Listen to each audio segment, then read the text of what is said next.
কথা বলতে পারি?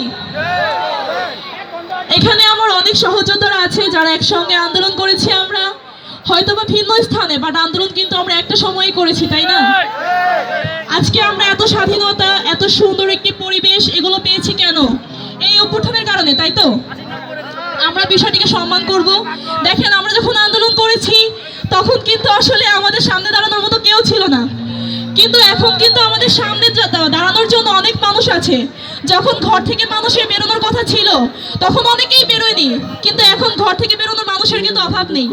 আবারও যদি কখনো আমাদেরকে দরকার হয় আমরা আবার রাজপথে নামবো, সঠিক তো? আমরা হয়তোবা এখানে এনজয় করার জন্য চিৎকার দিতে পারি না, কিন্তু আমরা কিন্তু এখনো স্লোগান ভুলিনি। ভুলেছি? হবে নাকি একবার? চলো রে চলো, চলো রে চলো, আবু সাইদ মুগ্ধ, শেষ হয়নি যুদ্ধ,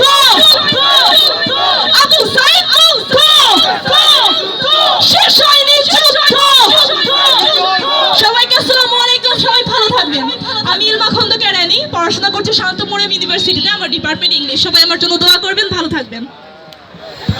থ্যাংক ইউ, থ্যাংক ইউ। কেমন লাগছে? চলবে? Thank you. আচ্ছা, আমি সকলের দৃষ্টি আকর্ষণ করি, এই প্রোগ্রামটা তো আমাদের, তাই না? আমাদের প্রত্যেকের সহযোগিতা লাগবে। এই প্রোগ্রামটা যদি সুশৃঙ্খলভাবে চলতে চাই সকলের সহযোগিতা লাগবে। আরেকটি বিষয় হচ্ছে, আমি সকলের দৃষ্টি আকর্ষণ করছি, বিশেষ করে আমাদের এই যে খাবার যারা প্রস্তুত করছে, ওখানে যারা ভিড় করছেন, তাদের সকলের দৃষ্টি আকর্ষণ করছি।